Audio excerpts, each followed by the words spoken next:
Les Africains subissent depuis des décennies des injustices aux quatre coins du monde. Cela n'est un secret pour personne, puisque cela se déroule généralement même à travers des compétitions sportives et même des publicités. Aucun membre de la communauté noire n'est épargné par cela, car même des stars mondiales y sont concernées. Toutes ces tentatives de solution sont encourageantes, mais malheureusement très insuffisantes pour résoudre ce problème qui devient de plus en plus long et persistant. Dans cette vidéo, je me propose de partager 5 solutions pour mettre fin à ce problème. La cinquième est ma préférée.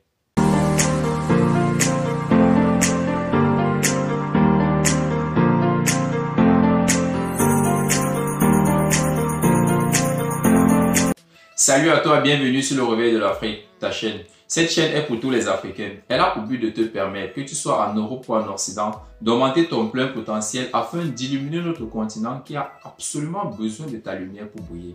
Pour ce faire, je vais te demander deux choses. La première, c'est de t'abonner à la chaîne, d'activer la cloche de notification pour recevoir en priorité nos futures vidéos. Et la seconde, c'est d'aller dans la barre de description, télécharger gratuitement notre petit livret intitulé « Les 7 raisons de croire au réveil de l'Afrique ». C'est un petit livret très riche qui se lit assez rapidement pour te donner une bonne idée de notre motivation. Avec l'assassinat de George Floyd aux États-Unis par un policier, cette goutte d'eau qui a débordé le vase, tout le monde entier a été sidéré par cet acte ignoble de ce policier. Les Africains se sont reçus dans les réseaux sociaux, comme d'habitude, à manifester leur mécontentement, leur désarroi et tout ce qui va avec. Seulement, moi je me pose juste une question à travers tout cela. C'est vrai, ces actes sont de plus en plus fréquents et vraiment indignes. Ça révolte et ça fait vraiment choquer. Mais j'ai envie de nous partager quelque chose. Ceci devient de plus en plus récurrent et nous devons faire quelque chose pour mettre fin à cela. Car cet acte n'est pas le premier, ça ne sera non plus le dernier. La première solution que je propose aux Africains pour mettre fin à ces actes de racisme qui deviennent de plus en plus fréquents dans le monde entier, c'est d'arrêter de divulguer ces informations. Pourquoi je vous dis ça? C'est vrai, ça va paraître bizarre pour beaucoup de personnes. Ça devient de plus en plus récurrent. Et au moindre acte raciste, on se jette sur les réseaux sociaux, on publie sur les réseaux sociaux, on partage. J'aimerais lui demander une chose. C'est vrai, ceci ne va pas plaire à tout le monde. Mais moi, j'explique ici un fait et qui est normal. Moi, je te demande par exemple à toi qui prends et partage. L'objectif, c'est quoi? C'est de montrer au monde que regarde comment les Africains sont traités, regarde comment les Africains sont maltraités, regarde comment les Africains sont ici. C'est vrai, ces actes-là me révoltent au plus profond de moi, vous ne pouvez même pas l'imaginer. Mais j'aimerais vous demander une chose. À toi qui prends par exemple cette image, qui prend peut-être cette vidéo et publie, l'objectif c'est quoi? Parce que la personne à qui tu publies ne peut rien faire. Elle va également prendre, regarder aussi, s'indigner et publier également. Et c'est comme ça que de publication en publication, de publication en publication, ça va se répandre partout dans le monde. Moi, j'aimerais vous dire quelque chose, Africains. Les Blancs sont généralement, ou d'abord, la plupart d'entre eux sont généralement des psychopathes. Ce qui fait que quand on le fait, voir beaucoup de personnes deviennent un peu sensibles. Beaucoup de personnes, c'est vrai, ça touche beaucoup de personnes, ça les fait mal. Mais pour beaucoup d'autres personnes, ça les donne plutôt de l'envie. Imaginons juste, ou alors regardez, je suis sûr que vous voyez souvent des compétitions sportives. Parfois, à un moment donné, vous voyez quelqu'un descendre sur le terrain, torse nu, il commence à courir. Pourquoi il fait ça? C'est pour attirer l'attention. Parce qu'il va faire la une des journaux. Toutes les caméras seront braquées sur lui. Alors tout le monde va le regarder et je suis sûr, demain, il sera la une de tous les journaux de ce pays-là. Je prends juste cet exemple pour vous dire que des gens le font, des gens commettre des actes uniquement pour être publiés, pour être vus aux yeux du monde entier. Les Blancs, généralement, ont des hobbies. Vous ne pouvez même pas imaginer. Ils ont de ces envies, ils ont de ces hobbies. L'hobby de quelqu'un peut simplement être divulgué au monde entier, d'être sur la une de tous les journaux du monde entier. Alors, arrêtons de divulguer cela. Et une autre chose, c'est qu'en divulguant cela, on se met dans une position de classe inférieure. Pourquoi je le dis? Quand on se plaint ainsi, c'est comme si c'était un Benjamin d'une famille qui se plaignait chez le parent par rapport à ses grands frères, pour montrer comment ses grands frères sont en train de le maltraiter, comment ses grands frères sont en train de l'humilier, l'insulter. Mais seulement que dans ce présent cas, c'est pas aux parents qu'on se plaint. On est en train de se plaindre, nous sommes l'enfant du voisin qui se plaint à un parent pour lui dire que son enfant nous maltraite. Pensez-vous qu'il va faire quoi de son enfant? Il va le tuer? Et moi j'aimerais vous dire quelque chose, c'est que c'est vrai, ça chauffe pour l'instant, on va parler, on va mettre la une dans tous les journaux. Mais d'ici très peu, tout ça va s'arrêter. Et ce qui se passe, c'est que généralement, on va l'envoyer chez un psychiatre, on va faire une analyse et on va démontrer, on va sortir un résultat selon lequel il est déséquilibré mentalement. Et c'est comme ça qu'on va l'envoyer dans un centre de réinsertion et ainsi de suite. Je pense même pas qu'il va même faire la prison.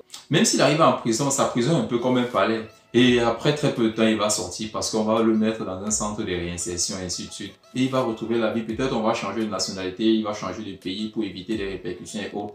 Et ça va passer.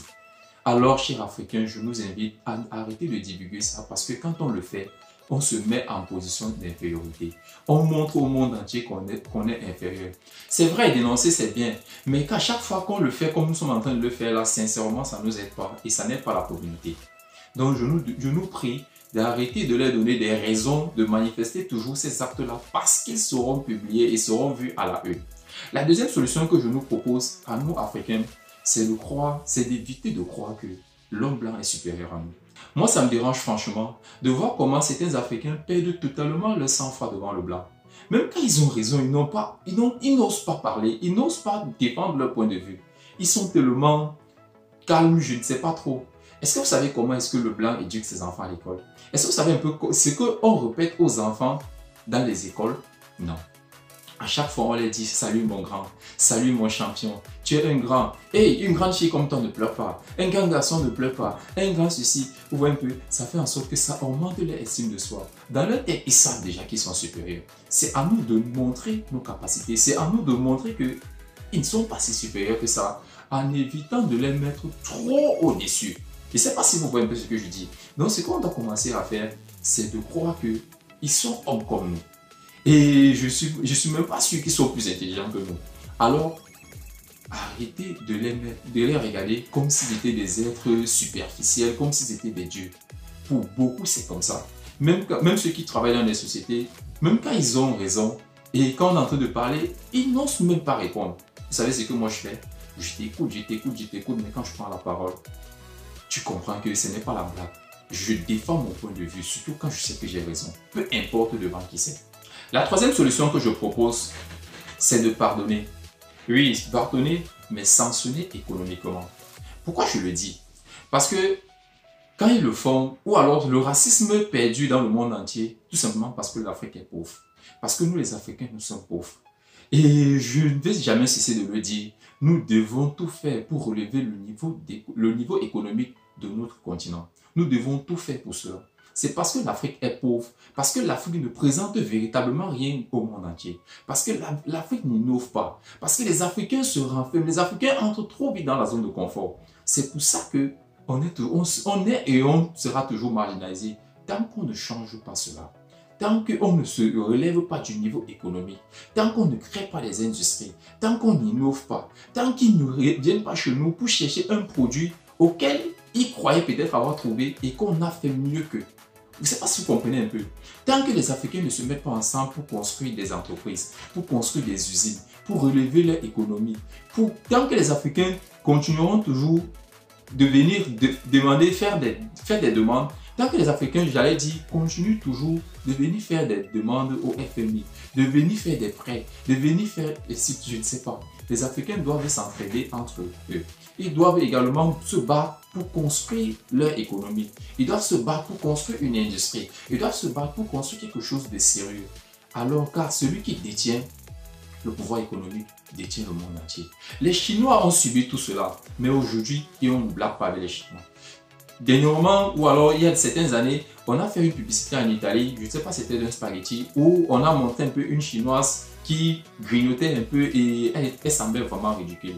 Ça a sidéré toute la communauté asiatique et ils ont commencé à se plaindre. Vous savez, la marque a demandé des excuses, les Chinois ont dit oui, mais leur société n'est jamais entrée en Asie. Et directement, comme ils sont des super copistes, ou alors des super copy and paste, ils ont directement créé une autre usine qui faisait la même chose, même si ce n'est pas la même chose, et ils ont commencé à consommer ça.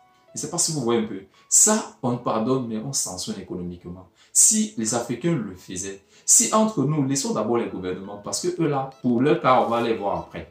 Mettons-nous ensemble. Trouve 2, 3, 4 personnes et mettez-vous ensemble pour construire une usine. Construisez des choses. Créez des usines. Créez véritablement des usines. La quatrième solution que je propose aux Africains, c'est de consommer local. C'est vrai, on doit créer des usines, mais on doit les consommer. C'est souvent très difficile de voir un Africain aller chez son frère africain, que ce soit en Europe, en Amérique, pour faire des achats. Ce qui n'est pas du tout correct. Ce qui n'est pas du tout bien. Moi, je vous dis, j'ai jamais vu un Indien, un Asiatique, des Pakistanais, tout ce qui finit par Pakistan là, aller laisser leur frère à côté pour aller se servir ailleurs. Jamais. Il mange chez eux. Même si son frère n'a pas ce qu'il veut, il s'adapte avec ce que son frère a et il consomme. Nous les Africains, on doit commencer à faire ainsi. Et par écocher, je vais dire à nos frères africains qui se battent et qui ont des usines, de grâce, arrangez l'accueil. Faites en sorte, ne faites pas en sorte que quand on arrive là-bas, on se retrouve encore avec des comportements comme si on était en Afrique. Non. Quand on arrive, transformer le milieu, transformer l'accueil. Il faudrait qu'on se sente à l'aise, qu'on se sente accueilli, qu'on se sente chez nous en fait. Ouais, un peu. Donc, sincèrement, consommons local et faisons des productions locales. Africains, je vous conseille de consommer local, de faire des productions locales, car ce n'est que comme ça que l'Afrique sera bien vue aux yeux du monde entier. Tant que tu continueras, tant qu'on continuera à manger ou alors à importer ce qui vient d'ailleurs, on ne sera jamais respecté. Tant qu'ils vont détenir l'alimentation, tant que s'ils décident de bloquer le riz, aucun pays, les Africains sont directement morts. Tant qu'ils décident de bloquer ça, s'ils disent qu'ils ne vous vendent plus de riz, or on a des capacités à produire cela. On a des capacités à produire de la farine, du blé pour faire même nos pains. Donc essayez un peu de voir comme ça et consommons véritablement local. La cinquième solution que je nous propose aujourd'hui, et c'est une solution qui me plaît particulièrement, c'est de connaître qui on est. Est-ce que tu sais qui tu es? Est-ce que tu crois que tu es cet homme inférieur-là? Est-ce que tu penses que tu es inférieur au blanc? Est-ce que tu penses que tu es inférieur à un asiatique? Est-ce que tu penses que tu es inférieur à toutes les autres races? Qu'est-ce qui te fait penser ça? Qui t'a dit ça? En fait, quand tu ne sais pas qui tu es, les autres feront tout pour te montrer qui tu n'es pas. J'aime souvent prendre cette anecdote pour dire, c'est la patate qui a accepté qu'on la mange crue. Est-ce que tu peux essayer de prendre le macabo, mettre dans ta bouche pour croquer cru? Elle va te montrer. Alors l'Africain, moi je te dis aujourd'hui, ne te laisse pas faire. Ne te laisse pas faire. Il faut être prêt. C'est vrai, il faut tout faire avec respect, mais il faut être prêt à te défendre.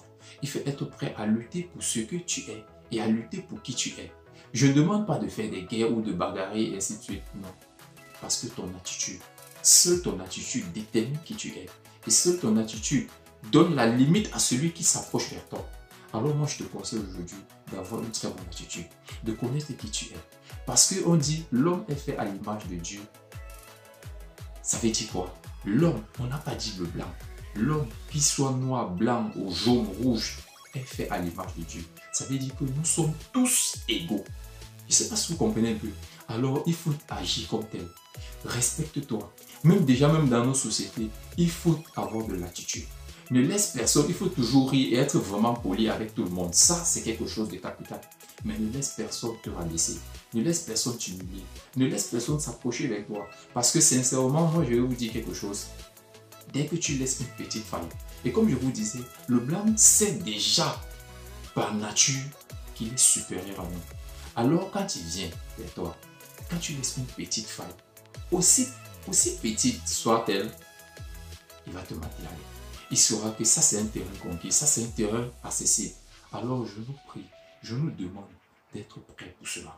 Je nous demande de connaître qui on est, de savoir sa valeur, de pouvoir se valoriser, même des connaissances. Je vois des personnes qui sont très instruites, des personnes qui sont très bien éduquées, mais qui se sentent toujours faibles, qui sont toujours là et ils ne savent pas qui elles sont véritablement. Moi, ça me fait mal. Moi, ça m'énerve pour être clair. Mais j'aimerais qu'aujourd'hui, à partir d'aujourd'hui, tu connais qui tu es. À partir d'aujourd'hui, tu commences à savoir que tu es fait à l'image de Dieu et que tu es co-créateur avec Dieu. Ne laisse personne te rabaisser. Ne laisse personne te montrer qui tu n'es pas. Parce que ça ne marche pas. Et avec le blanc, c'est comme ça. Et déjà même l'être humain en général, c'est comme ça. Si tu arrives devant quelqu'un et que tu te laisses faire 1, 2, 3 fois, c'est fini. Même quand tu vas changer, la personne ne te prendra plus en considération. Alors ce que je te propose, c'est d'être très souriant, d'être très joyeux, mais de rire, mais de faire aussi tac en même temps pour te mettre sur la bonne ligne, pour mettre chacun à sa place. Je ne dis pas peut-être de gronder, moi j'ai pas besoin de faire ça, mais mon regard, Ma façon de te parler, la façon de défendre mon point de vue, quand je suis sûr, est totalement différente. Je te prie aujourd'hui d'avoir une très bonne attitude. Il faut avoir véritablement cette attitude-là pour pouvoir relever l'Afrique à un autre niveau. C'est ce que je voulais partager avec toi aujourd'hui.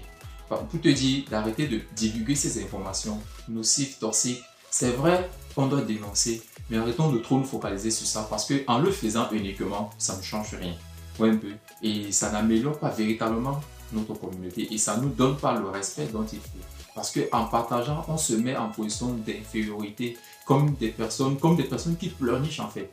Et je vous dis, même si on pleurniche, ils feront rien. Et la seconde chose, comme je le disais, c'est d'arrêter de croire que le blanc est supérieur à toi. Parce qu'il n'est pas supérieur à toi. Tu es un être comme lui et aussi intelligent que lui. Et la troisième chose, comme je le disais, c'est de pardonner mais sanctionner économiquement. Créons des entreprises. Associons-nous pour créer quelque chose. Parce que tant que l'Afrique continuera à être pauvre, elle sera toujours méprisée. Elle sera toujours mal vue à travers le monde. Elle sera toujours regardée, vue. Elle sera toujours vue d'un mauvais œil. Alors, il faut le faire. Et la quatrième, c'est de consommer local. Apprenons à consommer nos produits. Apprenons à créer nos produits et à les consommer. Arrêtons de tout consommer car quand quelqu'un te détient du côté économique, il te détient surtout. Et la cinquième chose, c'est de connaître qui tu es. Parce que quand tu connais qui tu es, personne ne peut te faire croire. Ou alors, personne ne peut te montrer qui tu n'es pas. Alors, il faut véritablement le faire. Partage cette vidéo à tous les Africains que tu connais afin qu'on puisse mettre fin à cette histoire de racisme, à cette histoire qui continue de nous rendre de plus en plus inférieurs. C'était Olivier Dongué pour vous servir. À bientôt.